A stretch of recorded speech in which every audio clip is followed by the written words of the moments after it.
Okay, here we go. Another little short video installment of my collection of original Survivor / barn cars, some of them. This is a 1951 Hudson Commodore 6. This is an all original car. Nearly all the paint's original. It's been touched up in a couple of places. Get a good walk around of it.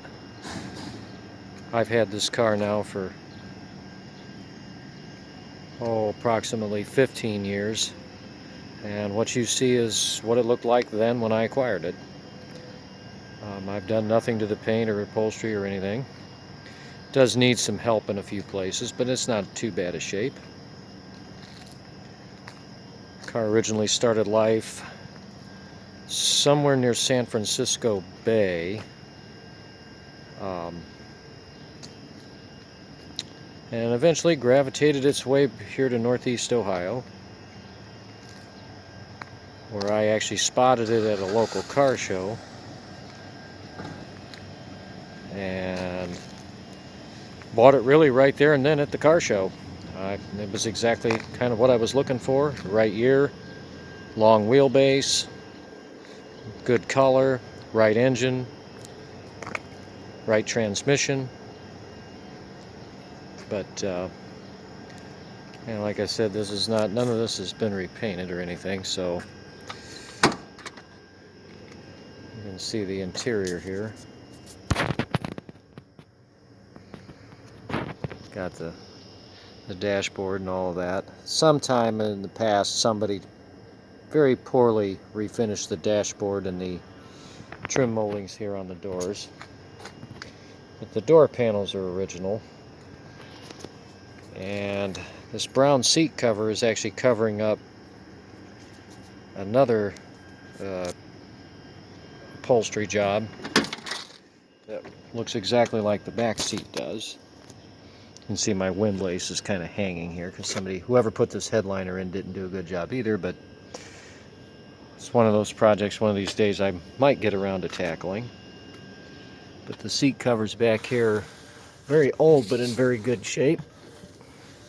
Kind of like the maroon and black personally, but the back of the front seat, that's the original upholstery.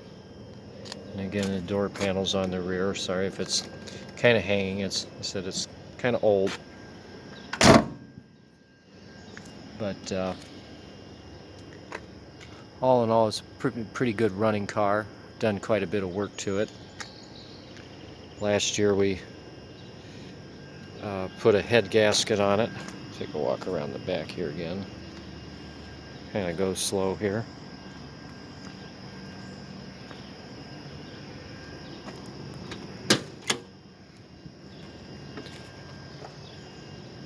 Take a look in the front compartment here.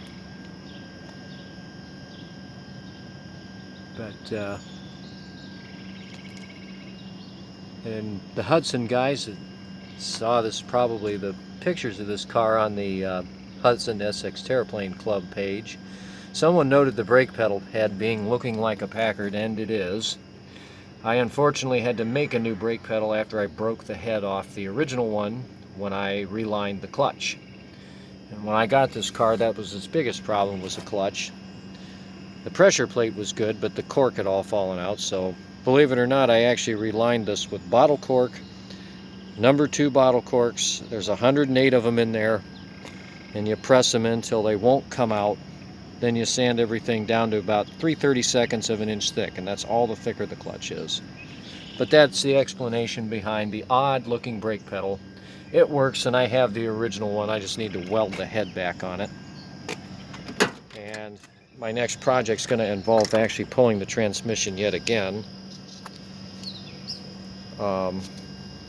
There's the other side of the back seat, because anyway, the transmission's going to get replaced. I have an overdrive transmission that came out of a Commodore 8, so you can see this door panel's at least in a little bit better shape, but you can see all the chrome details here. But these always had really nice interiors. I always liked the way these cars rode, always liked the way they drove. But next to this or a Packard Custom 8, these are probably, of that time era, I think personally, they were probably the two best road cars of the time. The Packard's probably only a little bit better, only because it's got a bit more power for high-speed driving, but it's kind of a toss-up to some extent. But like I said, I've had plenty of people want to beat me up to buy this car, and I have really no interest in selling it. So, like I said, I've had it quite a long time. But we'll give that a shove.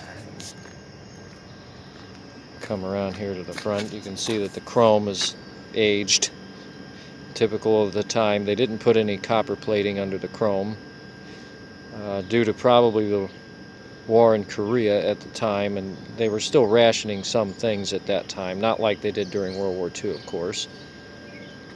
But that's why most cars from the early 50s, the chrome never held up on them. It would just almost wash off the car within a year or two.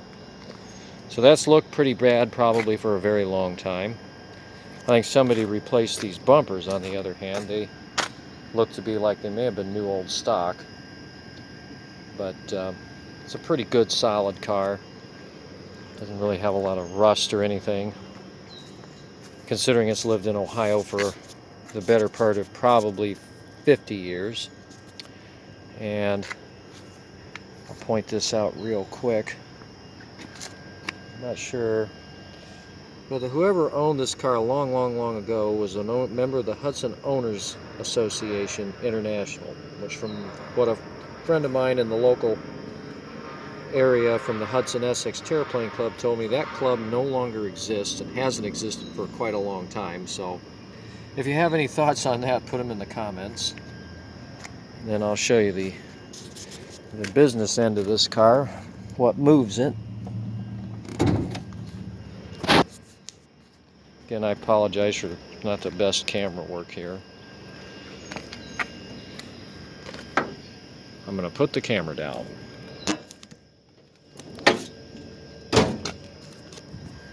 That was a pretty good look at the top of the front bumper.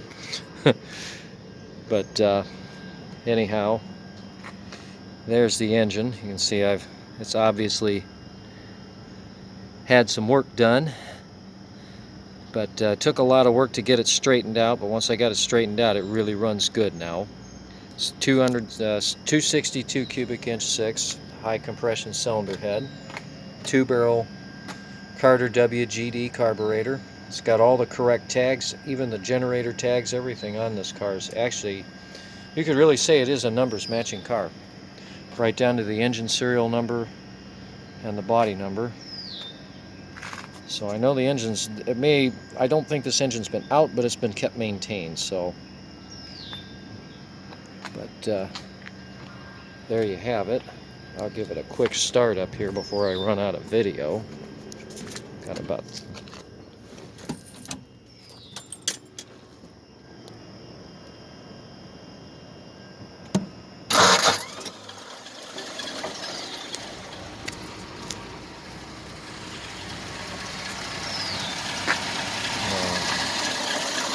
there you are.